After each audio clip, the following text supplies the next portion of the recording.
Is it a ball and a strike? John Jay is at the plate. Wainwright will follow, then Matt Carpenter.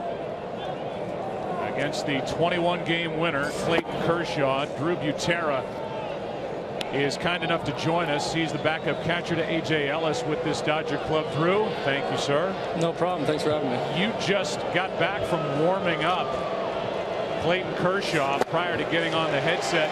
How difficult is it right now to see with that sunlight in the background and the pitcher standing in the darkness? There's some tough shadows right now. There's a little bit of glare from center field, and ball kind of goes in and out as it makes its way to home plate.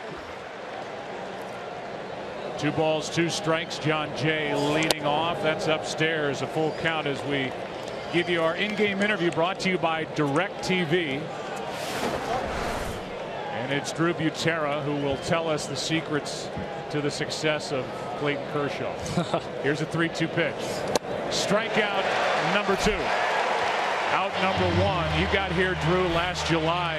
Have you seen him get even better in a year and a half? You know, I didn't think it was possible, honestly. From the starts that I've watched him last year, and then as the season progressed, it amazes me. You know, every start he just keeps getting better and better, and it's almost to the point where you kind of wonder where he's going to go next. Hey, Drew, with Adam Wainwright at the plate, my question is, what's the conversation for the guys when they're coming in off the field talking about facing Adam Wainwright?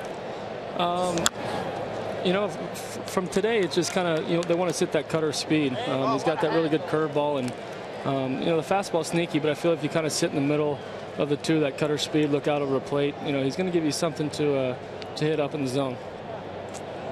Sure, you talked about the shadows, how difficult they are right now in the game. Here's the 0-1 to Wainwright. Got a good swing, but popped it up. Shallow left for Crawford.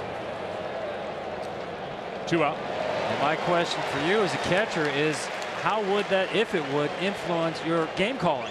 It definitely would. You know, depending on the stuff that whoever's on the mound has. You know, if guys are having a hard time picking up a certain pitch, and usually it's spin with the shadows.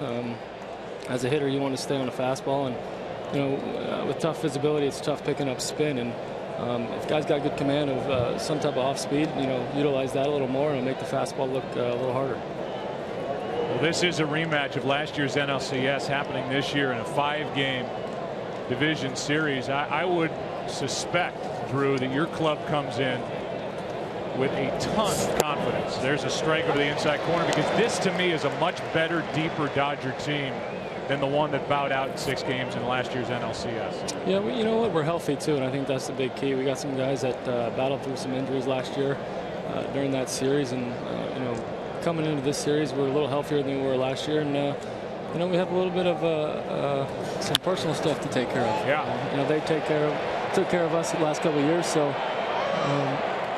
you know, it's kind of our turn to give it to them. All right, man. Drew, thanks. Have some fun. I appreciate it. That's Drew Butera of the